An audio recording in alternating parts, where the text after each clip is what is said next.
சகோதரர் நஸ்லீம் அவர்கள் மாதம்பையில இருந்து ஒரு கேள்வி கேட்கிறார். என்ன கேட்கிறாருண்டா, எனக்கு ஜின்கள் சம்பந்தமாக ஆதாரபூர்வமான தெளிவொன்று வேண்டும். இப்ராஹிம் மௌலவி என்று ஒருத்தர் இருந்தார், ஹஜ்ஜுல் அக்பர் அவர்களுடைய சகோதரர். அவர் எமது ஊரில் மட்டுமல்லாமல் இலங்கையில் பல ஊர்களில் ஜின் தொட்டவர்கள், ஜின் புகுந்தவர்களை குணப்படுத்தி இருக்கிறார். அது மட்டுமல்லாமல் இது போன்ற ஒரு சம்பவம் இஸ்லாஹியா பெண்கள் அரபு கல்லூரியில் ஒரு மாணவிக்கு நடந்துள்ளதாகவும், அவர் இப்ராஹிம் மௌலவி அந்த ஜின்களுடன் கதைத்து ஜின்னை அம்மாணவியின் உடலில் இருந்து விரட்டியதாகவும், பின்னர் அங்குள்ள மனதைரியம் மிக்க மாணவர்களின் முன்னிலையில் அங்குள்ள ஜின்களுக்கு அவர் படிப்பித்ததாகவும் கூறப்படுகிறது. இந்த சம்பவம் மட்டுமல்ல, அவர் இது போன்ற பல சம்பவங்கள் செய்த ஒருவர்.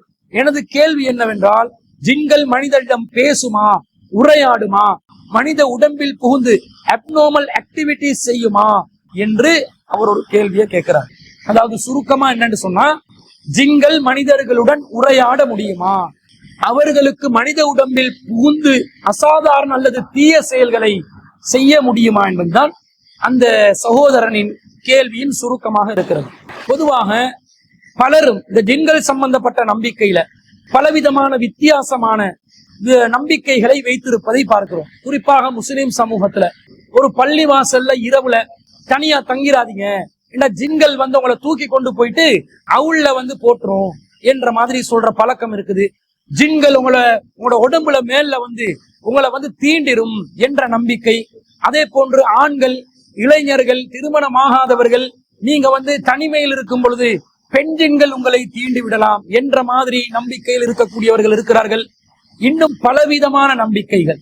சில பேர் அசாதாரணமான நடவடிக்கைகள்ல ஈடுபடுவாங்க, விசித்திரமான குரல்கள்ல பேசுவாங்க, அவர்களுடைய உடம்புல அசாதாரண ஆற்றல்கள் வெளிப்படுவதை போன்று ஒரு தோற்றத்தில் அவர்கள் காட்சி அளிப்பார்கள். அவர்கள் பலவிதமான கோரிக்கைகள் முன்வைப்பார்கள். மனிதர்கள் அறியாத பல செய்திகளை, பலருக்கும் ரகசியமாக இருக்கக்கூடிய செய்திகளை வெளிப்படுத்துவார்கள். இந்த மாதிரி வினோதமான செயற்பாடுகளை பார்க்கும் பொழுது ஏதோ ஜின்கள் புகுந்து விட்டன, அந்த ஜின்களின் ஆற்றலால் தான் இந்த சம்பந்தப்பட்டவர் இப்படிப்பட்ட அசாத்தியமான விசித்திரமான நடவடிக்கைகளில் ஈடுபடுகிறார் என்று பலரும் நம்பி ஜின்கள் மனித உடல்களுக்குள் புகுந்துவிடும், ஊசலாடும், பல அசாதாரணமான விசித்திரமான வினோதமான செயல்களில் ஈடுபடும் என்று நம்பிக்கை கொள்கிறார்கள். இது சரியா என்று பார்த்தால், மார்க்க ரீதியாக இதை பார்ப்பதற்கு முன்பதாக அறிவியல் ரீதியாகவும் உளவியல் ரீதியாகவும் இது சம்பந்தமாக நாங்கள் ஒரு தெளிவை பெற்றுக் கொள்ள வேண்டும். ஒருவர் அசாதாரணமான விசித்திரமான செயற்பாடுகள் மார்க்கத்துடன் தொடர்பு படுத்தி செய்தாலோ அல்லது மார்க்கத்துடன் தொடர்பு இல்லாமல் செய்தாலோ, அவருடைய மனோநிலையை ஆய்வு செய்கின்ற உளவியலாளர்கள், மனோவைத்திய நிபுணர்கள் என்ன சொல்கிறார்னா, இவருக்கு டிலூஷன்ஸ் ஏற்படுகிறது, ஹலுசினேஷன்ஸ் ஏற்படுகிறது என்று சொல்வார்கள். இந்த டிலூஷன்ஸும் ஹலுசினேஷன்ஸும் ஏற்பட்டால், அதாவது டிலூஷன்ஸ் என்று சொன்னா மாய நம்பிக்கைகள், ஃபால்ஸ் பிலீஃப் என்று சொல்வார்கள். ஹலுசினேஷன்ஸ் என்று சொன்னா அவருக்கு கற்பனையான காட்சிகள் உருவாக்கப்படுவது ஒருவருக்கு ஏற்படுமையானால் அவர் உளவியல் ரீதியாக பாதிப்புக்குள்ளாகி இருக்கிறார். அவருடைய இந்த உளவியல் பாதிப்பு சைக்கோட்டிக் டிஸார்டராக கருதுவார்கள். உளவியல் ரீதியாக மன அழுத்தத்துக்குள்ளாகி இவர் உளவியல் பாதிப்புக்குள்ளான ஒருவராகத்தான் மருத்துவ ரீதியாக கருதப்படுகிறார். இவருடைய நடவடிக்கைகள் அசாதாரண வினோதமான வியக்கத்தக்க விசித்திரமான நடவடிக்கைகள் ஏற்படுமையானால், அவருக்கு பல காட்சிகள் தோன்றுவதாக அவர் சொன்னால், அவருடைய உடம்பில் ஒரு அசாதாரண ஆற்றல் அவருக்கு இருப்பதாக அவர் நம்பி அதன் அடிப்படையில் அவர் செயல்பட ஆரம்பித்தால், அவர் உளவியல் ரீதியாக பாதிப்புக்கு உள்ளாகி இருக்கக்கூடிய அந்த நோய்க்கு மருத்துவ துறையில் delusions of possessions in schizophrenia என்று சொல்லக்கூடிய, அதாவது மாயை உலகத்தில் தவறான நம்பிக்கைகளுக்கும் காட்சிகளுக்கும் உட்படக்கூடிய ஒரு உளவியல் ரீதியான பாதிப்புக்குள்ளான ஒருவராகத்தான் அவர் கருதப்படுகிறார். இதுக்கு என்ன பண்ணணும்? அவர் மனோ தத்துவ ரீதியான உளவியல் ரீதியான ஆலோசனைகள், வழிகாட்டுதல்களை பெறுவதோடு மாத்திரம் நிறுத்தி கொள்ளாமல், சைக்காஸ்டிக் ஒருவரை சந்தித்து, மனநல மருத்துவர் ஒருவரை சந்தித்து, கண்டிப்பாக அதற்கு மருந்து மாத்திரைகளை பெற்றுக்கொண்டு அவருடைய உடம்பில் ஏற்பட்டிருக்கக்கூடிய ஹோமோன்ஸ்கள்ல ஏற்பட்டிருக்கக்கூடிய இம்பேலன்ஸை, அசாதாரண நிலையை சமநிலைப்படுத்துவதற்கான ஒரு நடவடிக்கை மேற்கொள்ள வேண்டும். அப்படி மேற்கொண்டால் தான் அவர்களுக்கு இந்த நோயிலிருந்து வெளிவர முடியும். ஒருவர் தன்னை கடவுள் என்று சொன்னாலோ, தனக்கு கடவுளுடைய அவதாரம் ஏற்பட்டிருக்குது என்று சொன்னாலோ, தன்னிடம் ஒரு அவுளியா புகுந்திருக்கிறார் என்று சொன்னாலோ, தன்னிடம் ஒரு மகான் வந்திருக்கிறார் என்று சொன்னாலோ, தான் கடவுளுடைய ஆற்றலை தன்னுடைய உடம்புக்குள்ளே பெற்றிருக்கிறேன் என்று சொன்னாலோ, தன்னுடைய உடம்புக்குள் ஜின் புகுந்திருக்கிறது என்று சொன்னாலோ, அல்லது அவ்வாறு நம்புகின்ற வகையில் அவர் நடந்து கொண்டாலோ, அவருக்கு சிக்ஸோப்ரீனியா என்று சொல்லக்கூடிய கடும் பயங்கரமான ஒரு சைக்கோட்டிக் ஒரு டிஸ்ஆர்டர் ஏற்பட்டிருப்பதாகத்தான் உளவியல் துறையில் மனோ தத்துவ நிபுணர்கள் விளங்கப்படுத்துகிறார்கள். அப்ப அதிலிருந்து மருந்து பெற்றுக்கொண்டு விடுபடணுமே தவிர, இந்த ஜின்கள் புகுந்த நம்பிக்கையை கொண்டு வந்து இதுக்குள்ள புகுத்தி அவங்களுக்கு பாடம் நடத்தினாங்களாம், வகுப்பு நடத்தினாங்களாம். ஒரு மௌலவி ஒருவரை குறிப்பிடுகிறார். இவராக இருந்தாலும் சரி, வேறொருவராக இருந்தாலும் சரி, இவர் ஜின்களுக்கு கிளாஸ் நடத்துற அளவுக்கு இவருக்கு ஒரு ஆற்றல் இருக்கிறதா இவர் காட்டிக் கொள்றாரு. அப்படி காட்டினால்தான் இவர்களுக்கு சமூக மன்றத்துல ஒரு அந்தஸ்தை பெற்றுக் கொள்ளலாம் என்பதற்காகத்தான் இது போன்ற மார்க்கம் வழிகாட்டாத, மார்க்கத்துக்கு முரணான நம்பிக்கைகளை, மூட நம்பிக்கைகளை நிலை பெறுவதற்கான ஏற்பாடுகளை, நடவடிக்கைகளை இந்த சமூகத்திலே மேற்கொண்டு வருகிறார்கள். இப்படி மார்க்க ரீதியாக ஒரு ஜின் மனிதனுடன் உரையாடக்கூடிய நிலை ஏற்படுமா? அப்படி ஏற்பட்டால் யாருக்கு மாத்திரம் அந்த அனுமதி இருக்கிறது என்பதை மார்க்க ரீதியாக நாங்கள் ஆய்வு செய்து பார்க்க வேண்டும். இந்த ஜின்களை பொறுத்தவரையில் இவர்கள் இரண்டு சாரார்கள் இருக்கிறார்கள். ஒரு சாரார் யார் என்று சொன்னா, ஆதம் அலைஹிஸ்ஸலாம் அவர்களை வழிகெடுத்த ஜின் இனத்தை சேர்ந்த இப்லீஸ் என்ற ஒருவன் இருந்தானே, அந்த இப்லீஸும் அவனுடைய சந்ததிகளும், அவனுடைய மனைவி, அவனுடைய சந்ததிகள், இவர்கள் அனைவரும் ஜின் இனத்தை சேர்ந்தவர்கள். இவர்களை இஸ்லாமிய மார்க்கம் ஷைத்தான்கள் என்று குறிப்பிடுகிறது. இவர்களுடைய முழுமையான வேலை என்று சொன்னா, மனிதர்களை வழிகெடுப்பதே நோக்கமாக வைத்து செயல்படுவார்கள். அல்லாஹ் தஆலா இந்த ஷைத்தான்கள் சம்பந்தமாக குர்ஆன்ல ஏராளமான இடங்கள் அல்லாஹ் குறிப்பிடுகிறார். இந்த ஷைத்தான்களை, ஜின் இனத்தை சேர்ந்த இப்லீஸின் சந்ததிகளான ஷைத்தான்களை அல்லாஹ் தஆலா உலகத்துல ஒவ்வொரு மனிதனுடனும் இணைத்து வைத்திருக்கிறான். 41வது அத்தியாயத்துல 25வது வசனத்துல அல்லாஹ் சொல்றான், வகையல்னா லஹும் குரானாஉ ஃபஸையனு லஹும் மா பைன ஐதீஹிம் வமா கல்ஃபஹும். அவர்களுடன் தோழர்களை, சில தோழர்களை நாம் நியமித்திருக்கிறோம். குரானா, சில தோழர்களை நாங்கள் நியமித்திருக்கிறோம். அவர்கள் ஃபஸையனு லஹும் மா பைன ஐதீஹிம் வமா கல்ஃபஹும், அவர்களுக்கு முன்னிருப்பதையும் பின்னிருப்பதையும் அவர்கள் அழகாக்கி காட்டுவார்கள் என்று அல்லாஹ் தஆலா குர்ஆன்ல சொல்கிறான். அதே போன்று 43வது அத்தியாயம் சூரத்துல் ஸுஹ்ருஃப்ல 39வது வசனத்துல அல்லாஹ் சொல்றான், வமை யஹ்சு அன் திக்ரிர் ரஹ்மானி, யார் அளவற்ற அருளாளனுடைய அறிவுரைகளை புறக்கணிப்பார்களோ, நுகையல் லஹு ஷைத்தானன் ஃபஹுவ லஹு கரீன், அவனுக்கு ஒரு கரீனை, ஒரு ஷைத்தானை நாம் சாட்டுவோம், அவன் அந்த மனிதனுக்கு உற்ற நண்பனாக இருப்பான் என்று அல்லாஹ் தஆலா குர்ஆன்ல சொல்வதை பார்க்கிறோம். ஒவ்வொரு மனிதனுக்கும் ஒரு ஷைத்தானை அல்லாஹ் சாட்டுறான். அந்த ஷைத்தானுக்கு ஒரு மனிதனுடைய உடம்புக்குள் புகுவதற்கும், அந்த மனிதனை வழிகெடுப்பதற்கும், மனிதனுடைய நேரான பாதையை விட்டு அவனை தடுப்பதற்கும் அந்த ஷைத்தான் தூண்டிக் கொண்டு இருப்பான் என்று அல்லாஹ் தஆலா சொல்றதை பார்க்கிறோம். இப்படி வந்தால், மேலுக்குள் புகுந்தால், மேல வந்து அந்த ஷைத்தான் இருப்பதனால அசாதாரணமான செயற்பாடுகள், விசித்திரமான செயற்பாடுகள், வினோதமான செயற்பாடுகள் ஏற்படுமான்னு கேட்டா கண்டிப்பா ஏற்படாது. சாதாரண நிலையில் மனிதர்கள் இருப்பார்கள், தீய எண்ணங்கள் ஏற்படும். தீய எண்ணங்களை போடுவதுதான் அந்த ஷைத்தான்களுடைய முழு நேர பணியாக அவர்கள் செய்து கொண்டிருப்பார்கள். அல்லாஹ் தஆலா இது குறித்து அல் குர்ஆன்ல சொல்லும் போது, அல் குர்ஆன்ல 114வது அத்தியாயத்துல 5 முதல் 6வது வசனத்துல அல்லாஹ் சொல்றான், அல்லதி யுவஸ்விசு ஃபி சுதூரின் நாஸ், அவன் எத்தகையவன் என்று சொன்னா, மனிதனுடைய உள்ளத்திலே மறைந்து இருந்து கொண்டு தீய எண்ணங்களை ஏற்படுத்துவான். மினல் ஜின்னதி வன்னாஸ், ஜின்களிலும் இவ்வாறானவர்கள் இருக்கிறார்கள், மனிதர்களிலும் இவ்வாறானவர்கள் இருக்கிறார்கள் என்று அல்லாஹ் சொல்கிறான். அப்ப ஜின்கள்ல மனிதர்களுடைய உள்ளத்துக்குள்ளே தீய எண்ணங்களை மறைந்திருந்து ஏற்படுத்தக்கூடிய ஆற்றல் மிக்கவர்களாக இருக்கக்கூடியவர்கள் ஷைத்தான்கள் தான். அவங்களுக்கு உள்ளத்துல கூட ஊடுருவுற ஆற்றல் அல்லாஹ் தஆலா கொடுத்திருப்பதனால அவர்கள் தீய எண்ணத்தை மட்டும்தான் ஏற்படுத்துவாங்க.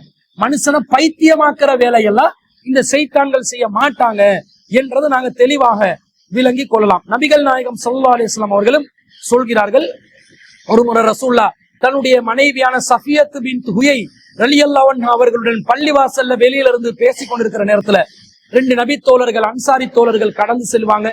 ரசூல்லா அவர்கள் இருவரையும் அழைத்து இது என்னுடைய மனைவி சஃபியா என்று சொன்ன நேரத்துல அவங்க சுப்ஹான் அல்லாஹ், அல்லாஹ்வின் தூதரே நாங்க உங்கள் மேலே சந்தேகப்படுவோமா என்று கேட்ட நேரத்துல ரசூல் ஒரு பதில் சொன்னாங்க. என்ன சொன்னாங்க? இன்ன ஷைத்தான யஜ்ரி மினல் இன்சானி மஜ்ரத் தமி, ஷைத்தான் மனிதனுடைய இரத்த நாளங்கள்ல எல்லாம் ஓடிக்கொண்டிருக்கிறான். அதனால உங்களுடைய உள்ளத்துல தவறான எண்ணத்தை ஏற்படுத்தலாம். எனவேதான் நான் சொன்னேன் என்று சொல்றாங்க. அப்ப இரத்த நாளங்கள்ல ஓடக்கூடிய நிலையில் சைத்தான் இருக்கிறான். அந்த சைத்தான் நம்மளுடைய உடம்புல புகுதே இருக்கிறான். ஆனா ஏதாவது விசித்திரமான வேலைகளை செய்ய வைக்கிறானா, நம்மளை பைத்தியமாக்க வைக்கிறானா, நமக்கு அசாதாரணமான அசாத்திய ஆற்றல் ஒன்று உடம்புக்குள்ள ஏற்படுத்துறான்னு கேட்டா கண்டிப்பாக ஏற்படுத்தவில்லை. எப்ப ஜின்களின் இடத்தை சேர்ந்த சைத்தான் மனிதர்களுடைய உடம்புக்குள்ளே புகுந்திருப்பதாக இஸ்லாம் சொல்கிறதோ, அந்த ஜின்களுக்கு கூட மனிதனுடைய உடம்புல அசாதாரணமான எந்த செயலையும் ஏற்படுத்த முடியவில்லை என்று இஸ்லாம் தெளிவாக சொல்கிறது. இப்படி இருக்கும்போது இந்த சைத்தான் அல்லாத ஏனைய ஜின்கள் மனிதனுடைய உடம்புக்குள்ள புகுந்து இப்படி விசித்திரமான வேலைகள் செய்வான் என்று நம்புவது எந்த அளவில் இந்த மார்க்கத்துக்கு முரணான ஒரு நம்பிக்கை என்பதை சிந்தித்து பாருங்கள். அது மட்டுமல்லாமல் அல்லாஹ் தஆலா ஜின்கள்ல இரண்டாவது சாராரை பற்றி சொல்லும் போது, ஜின் இனத்திலேயே இன்னொரு சாராராக இருக்கக்கூடியவர் யாருன்னா, அவர்கள் நம்மளை போன்று மனிதர்களை போன்று நல்லவர்களும் கெட்டவர்களுமாக இருக்கக்கூடிய ஜின்களாக இருக்கக்கூடியவர்கள். அதை பற்றி அல்லாஹ் குர்ஆன்ல 72வது அத்தியாயத்துல 11வது வசனத்துல வஅன்னா மின்னா ஸாலிஹூன் வமின்னா தூன ذلك, எங்கள்ல நல்லவர்களும் இருக்கிறார்கள் கெட்டவர்களும் இருக்கிறார்கள். நல்ல மனிதர்கள் கெட்ட மனிதர்கள் எப்படி மனிதர்களில் இருக்கிறார்களோ அப்படி ஜின்களிலும் இருக்கிறார்கள். குன்னா தராய்க கிததன், நாங்கள் பல வழிகளில் பல தரைக்காக்களாக பிரிந்து சிதறி கிடந்தோம் என்று அந்த ஜின்கள் சொன்னதாக அந்த வசனத்துல வருது.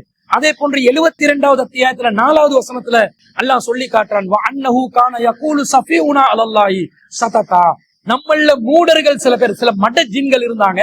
அந்த மடத்தனமான ஜின்கள் என்ன சொல்லி கொண்டிருந்தாங்க? அல்லாஹ்வின் மீது பொய்யை சொல்பவர்களாக இருந்தார்கள். வஅன்னா லனன்னா அல்லன் தகூலல் இன்சு வல் ஜின்னு அலல்லாஹி கதிபா, நாங்க என்ன நினைச்சு கொண்டிருந்தோம் தெரியுமா? இந்த ஜின்களும் மனிதர்களும் அல்லாஹ் மீது பொய்யே சொல்ல மாட்டாங்கன்னு நினைச்சு கொண்டிருந்தோம். ஆனா இந்த மடையர்கள், ஜின்கள்ல சில மடையர்கள் அல்லாஹ் மீது பொய் சொல்லி கொண்டிருக்கிறாங்க என்று இவர்கள் சொன்னதாக, ஜின்கள் சொன்னதாக 72வது அத்தியாயத்துல 4, 5 ஆகிய வசனங்கள் சொல்வதை பார்க்க. அப்ப ஜின்கள்ல நல்லவங்க கெட்டவங்க ரெண்டு சாரார் இருக்கிறாங்க. இந்த சாரார் மனிதர்களுடைய உடம்புக்குள்ள வந்து ஏதாவது வேலை பண்ணுவாங்களான்னு கேட்டா அவங்களுக்கு மனிதர்களுக்கு எந்த தொடர்பும் இல்லை. மனிதர்களுடைய நடமாட்டம் இல்லாத மலை அடிவாரங்கள்ல நீரோடைகள்ல அவர்கள் தங்களுக்கான குடியிருப்புகளை அமைத்துக் கொண்டு மனிதர்களை விட்டு தூரமாக அவர்கள் வாழ்கிறார்கள் என்று நபி ஸல்லல்லாஹு அலைஹி சொல்றாங்க. அவங்க எப்படி மனிதன் உடம்புக்குள்ள புகுந்ததாக சொல்வார்கள்? என்ன மார்க்க ஆதாரம் இருக்கிறது? எந்த ஜின்னு சைத்தானாக இருந்து மனிதனை வழி கெடுக்கிறதுக்காக அல்லாஹ் கிட்ட அனுமதி கேட்டுச்சோ, அந்த ஜின்னுக்கே மனிதனுடைய உடம்புக்குள்ள புகுவதற்கு அனுமதி கொடுக்கப்பட்ட ஜின்னுக்கே மனுஷனுக்கு வித்தியாசமான நோய்களை ஏற்படுத்த முடியவில்லை, பைத்தியத்தை ஏற்படுத்த முடியவில்லை, மனுஷனுக்கு அசாதாரண நடவடிக்கைகளை ஈடுபட வைக்க முடியவில்லை. இவங்க சாதாரண நல்ல நிலையில உள்ள ஜின்கள், நல்லவங்களா கெட்டவங்களா, மடையர்களா புத்திசாலிகளா, குடும்பம் நடத்தி கொண்டு மனித நடமாட்டத்துக்கு அப்பாற்பட்ட நிலையில் இருக்கக்கூடிய ஜின்கள் தான் மனிதர்களுடைய உடம்புக்குள்ள புகுந்து கொண்டு மனுஷனை நாசமாக்க பார்ப்பாங்களா? அப்படி எதுவுமே இல்லை. முற்றிலும் முழுதாக ஒரு பித்தலாட்டமாக செய்கிறார்கள். இன்னும் சொல்ல போனால் இந்த ஜின்கள் என்பவர்கள் மனிதர்களுடைய உடலுக்குள் புகுந்து விடுவார்கள் என்று நம்பினால் அது அல் குர்ஆன் வசனம் ஒன்றுக்கு மாற்றமாக ஒரு நம்பிக்கையாக அமைந்து விடுகிறது. அல்லாஹ் தஆலா திருக்குர்ஆன்ல 33வது அத்தியாயத்துல 4வது வசனத்துல அல்லாஹ் சொல்கிறார், மா ஜஅலல்லாஹு லிரஜுலின் மின் கல்பைனி ஃபீ ஜௌஃபிஹி, அல்லாஹ் எந்த மனிதனுக்குள்ளேயும் 2 உள்ளங்களை ஏற்படுத்தவில்லை. ஒரு மனிதனுக்குள்ள 2 உள்ளங்கள் அல்லாஹ் ஏற்படுத்தலையா? இப்ப என்னுடைய உடம்புக்குள்ள ஜின் புகுந்தால் என்னுடைய உடம்புக்குள்ள என்னுடைய உள்ளம் என்று ஒன்று இருக்கிறது, ஜின்னுடைய உள்ளம் என்று இன்னொன்று இருக்கிறது. அப்ப இந்த மாதிரி 2 உள்ளம் இருக்கக்கூடிய நிலைய அல்லாஹ் ஏற்படுத்துவானா? ஏற்படுத்த மாட்டான். என்ற ஜின்களும் பகுத்தறிவு வழங்கப்பட்டவர்கள், அவர்களுக்கும் தொழுகை கடமையாக இருக்கிறது. வமா ஹலக்துல் ஜின்ன வல் இன்ஸ இல்லா லியஅபுதுனி, ஜின்களையும் மனிதர்களையும் என்னை வணங்குவதற்காகவே தவிர நான் படைக்கவே இல்லை என்று அல்லாஹ் சொல்கிறான். அப்ப அல்லாஹ்வை வணங்குமாறு அல்லாஹ் யாருக்கு கட்டளை இடுவான்? சிந்தித்து முடிவெடுக்கக்கூடிய ஆற்றல் உள்ள பகுத்தறிவு உள்ளவர்களுக்கு தான் எல்லாம் சொல்லி இருக்கிறான். விலங்குகளுக்கு அல்லாஹ் தஆலா ஐவேளை தொழுகை, ஏனைய மனிதர்களுக்கான இபாதத்துகளை போன்று இபாதத்துகள் அல்லாஹ் கடமையாக்கி இருக்கிறானா? இல்ல. அப்ப ஜின்களும் பகுத்தறிவு வழங்கப்பட்டவர்கள், வேதம் வழங்கப்பட்டவர்கள், தூதர்கள் அனுப்பப்பட்டவர்களாக இருப்பதனால அவர்களுக்கு உள்ளம் இருக்கிறது, பகுத்தறிவு இருக்கிறது. அவர்கள் எங்களோட உடம்புக்குள்ள புகுந்தா மனிதனுடைய உடம்புக்குள்ள 2 உள்ளம் இருப்பதாக ஆகிவிடும். செய்தானுக்கெல்லாம் பிரத்யேகமாக மனுஷனுடைய நாடி நரம்புல ஓடுவதற்குரிய அனுமதியை கொடுத்துட்டாங்க. இபிலேசின் சந்ததிகளான செய்தான்களுக்கு மட்டும் அந்த அனுமதி. ஏனைய ஜின்களுக்கு அந்த அனுமதி இருக்குதான்னு கேட்டா அனுமதி கொடுக்கப்படவில்லை. அப்படி என்றால் ஒரு மனிதனுக்கு 2 உள்ளங்கள் ஏற்படுத்தவில்லை என்று அல்லாஹ் சொல்வதிலிருந்து இந்த ஜின்கள் உடம்புக்குள்ளே புகுந்து விட முடியாது என்பது இஸ்லாமிய அகீதாவாக தெளிவாக நிரூபணம் ஆகுகிறது. இன்னும் சொல்ல போனால் ஜின்கள் மனிதர்களோடு உரையாடுவார்களா, தொடர்பு வைத்துக் கொள்வார்களா, மனிதர்களுக்கு உதவி செய்வார்களா, மனிதர்களுக்கு ஏதாவது நன்மை செய்வார்களா என்று ஆய்வு செய்து பார்த்தால் அல் குர்ஆன்ல சுலைமான் அலைஹிஸ்ஸலாத்துக்கு ஜின்கள் சில உதவிகளை செய்திருக்கிறார்கள், வேலை செய்திருக்கிறார்கள், பணிபுரிந்திருக்கிறார்கள் என்று நாங்கள் பார்க்கிறோம். எப்படி பார்க்கிறோம்? திருக்குர்ஆன்ல அல்லாஹ் தஆலா 34வது அத்தியாயத்துல 12, 13 ஆகிய வசனங்கள்ல சொல்றான், வலி சுலைமான ரீஹ, சுலைமானுக்கு நாம் காத்தை வசப்படுத்தி கொடுத்தோம். உதுவுஹா சஹ்ருன் வ ரவாஹுஹா சஹ்ருன், அதனுடைய புறப்பாடு ஒரு மாதம், திரும்புதல் ஒரு மாதம் என்று அல்லாஹ் சொல்லிட்டு அல்லாஹ் சொல்கிறான், வ அஸல்னா லஹு ஐனல் கித்ரி, அவருக்காக நாம் செம்பு ஊற்றை ஓடச் செய்தோம். ஒரு செம்பு என்ற அந்த பொருள் ஒரு ஊற்றாக ஓடக்கூடிய, ஒரு திரவமாக ஓடக்கூடிய நிலை அல்லாஹ் ஏற்படுத்தினான். வமினல் ஜின்னி மை யஅமலு பைன யதைஹி பிஇذن ரப்பிஹி, இறைவனுடைய பெர்மிஷனோடு, அனுமதியோடு அவருக்கு பணிபுரியக்கூடிய, வேலை செய்யக்கூடிய ஜின்களையும் நாம் வசப்படுத்தி கொடுத்தோம். வமை யஸிக் மின்ஹும் அன் அம்ரினா, அந்த ஜின்கள்ல யாராவது சுலைமான் நபிக்கு வேலை செய்யாம புறக்கணித்தால் நுதிகுஹு மின் அஸாபிஸ் ஸஈர், நம்முடைய கடுமையான தண்டனையை அந்த ஜின்கள் அனுபவித்தே தீரும் என்று அல்லாஹ் தஆலா சொல்கிறான். அப்ப இந்த வசனத்துல அல்லாஹ் என்ன சொல்கிறான்? ஜின்களை அல்லாஹ்ட பெர்மிஷனோடு வேலை செய்வதற்காக சுலைமான் நபிக்கு வசப்படுத்தி, கட்டுப்படுத்தி, சுலைமான் நபிக்கு பணி செய்யும் ஒரு கூட்டமாக அல்லாஹ் அமைத்து கொடுத்தான் என்றதை நாங்க பார்க்கிறோம். இப்படி ஒரு நிலையில் அல்லாஹ்வின் அனுமதியுடன் ஒரு சாரார், ஜின்கள்ல ஒரு சாரார் அல்லது ஒரு ஜின்னோ பல ஜின்களோ ஒருவருக்கு வேலை செய்யும் என்று அல்லாஹ் சொன்னாலே தவிர இந்த ஜின்கள் வேறு மனிதர்களுக்கு வசப்படாது, வேறு மனிதர்களால் இந்த ஜின்களை வசப்படுத்த முடியாது. அல்லாஹ்ட பெர்மிஷன் என்பது இருக்க வேண்டும். அல்லாஹ் யாருக்கு பெர்மிஷன் கொடுப்பான், யாருக்கு பெர்மிஷன் கொடுக்கவில்லை என்பதை அல்லாஹ் தெளிவா குர்ஆன்ல சொல்லி இருக்கும் காரணத்தினால் இந்த ஜின்கள் சுலைமான் நபிக்கு பணிபுரிந்தது, பணிபுரியாவிட்டால் தண்டனையை அனுபவிக்க வேண்டி வரும் என்ற அல்லாஹ்வின் எச்சரிக்கையின் அடிப்படையில் நடந்த விஷயமே தவிர அவங்களா விரும்பியோ அல்லது சுலைமான் நபி தன்னுடைய ஆன்மீகத்தால் பெற்றுக்கொண்ட ஒரு ஆற்றலினாலோ அல்ல என்பதை நாம் இதை தெளிவாக புரிந்து கொள்ள வேண்டும். இது சுலைமான் நபிக்கு பிரத்யேகமாக வழங்கப்பட்ட ஒரு அனுமதியாக இருக்கிறது. இது இப்ராஹிம் மௌலவி என்பவருக்கு அல்லாஹ் கொடுத்ததாக குர்ஆன்ல அல்லாஹ் சொல்றானா? ஹதீசுகள் அல்லாஹ்வின் தூதர் சொல்லி இருக்கிறார்களா? இல்லை. நபி ஸல்லல்லாஹு அலைஹி வஸல்லம் அவர்களே ஒரு முறை அவருடைய தொழுகையை ஜின்கள் தடுப்பதற்காக வந்த நேரத்தில் ரசூலா என்ன செய்தார்கள் என்பதை ஒரு ஹதீஸ் தெளிவுபடுத்துது. ரசூலா சொல்றாங்க, இன்ன ரிஃப்ரீத்தம் மினல் ஜின்னி, ஜின்களில் ரிஃப்ரீத் என்று ஒரு கொடுமையான முரட்டு ஜின் ஒன்று வந்து தஃபல்லத அலையல் பாரிஹத, நேத்து இரவு என்னுடைய தொழுகையில எனக்கு பிரச்சனை பண்ணி கொண்டிருந்தது, குழப்பம் செய்து கொண்டிருந்தது. லியக்த அலைய ஸலாத்த, நான் தொழுகையை தொழாம முறிச்சு கொள்றதுக்காக வேண்டி எனக்கு பிரச்சனை பண்ணி கொண்டிருந்தது. ஃபஅம்கரனி அல்லாஹு மின்ஹு, அல்லாஹ் தஆலா அதன் மீது எனக்கு சக்தி அளித்தான், உதவி செய்தான். அதை கட்டுப்படுத்துவதற்கு, துரத்தி அடிப்பதற்கு அல்லாஹ் எனக்கு உதவி செய்தால் ஃபஅரத்து அன் அர்பிதஹு இலா சாரியத்தின் மின் சவாரியல் மஸ்ஜிதி, என்னுடைய பள்ளிவாசல்ல தூண்களில் ஒரு தூணில் அதை கட்டி வைப்பதற்கு நான் நினைத்தேன். ஹத்தா துஸ்பிஹு வ தல்லுரு இலைஹி குல்லுக்கும், உங்கள் அனைவரும் விடிய காலையில் அதை பார்க்க வேண்டும் என்பதற்காக இப்படி கட்டி வைக்க நினைத்தேன். ஃபஸகர்து கௌல அஹி சுலைமான, எனக்கு என்னுடைய சகோதரன் சுலைமானுடைய சொல் ஞாபகத்துக்கு வந்தது. என்ன சொல்? ரப்பி ஹப்லி முல்கன் லா யம்பஹி லிஆதிம் மின் பஅதி, இறைவா எனக்கு பிறகு எவருக்கும் அளிக்காத ஒரு பிரம்மாண்டமான ஆட்சியை எனக்கு வழங்கு, ஒரு அதிகாரத்தை வழங்கு என்று அவர் ஒரு துஆ கேட்டார். இப்ப அந்த ஜின்கள் அல்லாஹ்வுடைய அனுமதியை கொண்டு அவருக்கு தான் வசப்படுத்தி கொடுக்கப்பட்டது. இதை நானும் அல்லாஹ்வுடைய அனுமதியோடு எடுத்துக்கொண்டால் அவருடைய அந்த துஆக்கு நான் இடையூறு பண்ணதா வந்துரும். அதனால நான் அதை நினைவுக்கு வந்த நிலையில் நான் அவன் அந்த விபரீத்தை கட்டுப்படுத்தாமல் துரத்தி அடித்து விட்டேன் என்று நபி ஸல்லல்லாஹு அலைஹி வஸல்லம் சொன்ன செய்தியை நாங்க புகாரில 461வது செய்தியா பாக்குறோம். அப்ப ஜின்களை கட்டுப்படுத்தக்கூடிய ஒரு நிலை, அந்த ஜின்னோடு மல்லு கட்டக்கூடிய ஒரு சக்தி அல்லாஹ் தஆலா வழங்கிதான் நபிக்கே கிடைக்குது. அங்க சுலைமான் நபிக்கு அல்லாஹ்வுடைய அருளின் காரணமாக, அனுமதியின் காரணமாக கிடைக்கிறது. இங்க நபிகள் நாயகம் ஸல்லல்லாஹு அலைஹி வஸல்லம் அதன் மீது அல்லாஹ் சக்தியை வழங்கியதனால் கிடைத்தது என்று வருகிறது. இந்த ரெண்டுக்கும் மாற்றமாக ஒரு மௌலவி இருப்பாராம், அவர் ஜின் வைத்தியம் பார்ப்பாராம். அங்க உள்ள மாணவிகளுக்கு முன்னாடி அந்த ஜின்களுக்கு இவர் வகுப்பே நடத்துவாராம். இவர்கிட்ட காலம் அடிச்சு கொண்டு வகுப்புல பாடம் படிக்கிற அளவுக்கு அந்த ஜின்கள் ரொம்ப பலவீனமானவங்களா இருந்தாங்களாம்.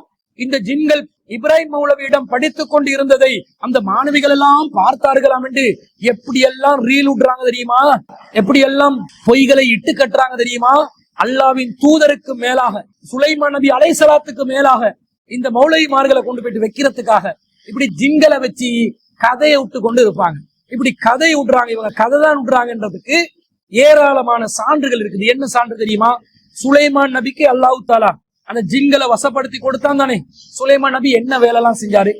பக்கத்து நாட்டு சபா நாட்டு ராணியுடைய சிம்மாசனத்தை கொண்டு வருவதற்குரிய அந்த வேலையை யாரு செய்வீங்கன்னு கேட்ட நேரத்துல இஃப்ரீத் என்ற ஜின் என்ன சொல்லிச்சாம்? அல்லாஹ் குர்ஆன்ல சூரத்துன் நம்ல்ல 38, 39 ஆகிய வசனங்கள் அல்லாஹ் சொல்றான். காலையா ஐயுல் மலவு ஐயுக்கும் யஅதீனி பி அர்சிஹா கப்ல ஐயதூனி முஸ்லிமீன்.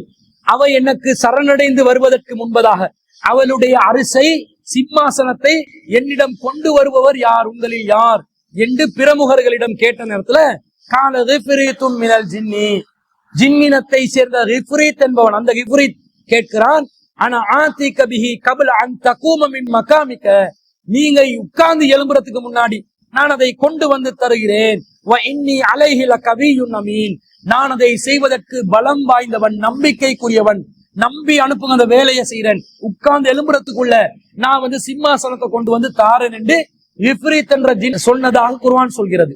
இப்ப இந்த இப்ராஹிம் மௌலவி என்பவர் இந்த நாட்டு அரசனான ஜனாதிபதியுடைய சிம்மாசனத்தை அல்லது பாராளுமன்றத்தினுடைய பிரதான ஆசனத்தை, பிரதமரின் ஆசனத்தை அல்லது பாராளுமன்றத்தில் இருக்கக்கூடிய சபாநாயகரின் ஆசனத்தை அவர் அவங்களோட அந்த இஸ்லாஹியா மதரசாக்குள்ள ஒருவர் உட்கார்ந்து எழும்புறதுக்குள்ள கொண்டு வருவாரா ஜின்களை வச்சு?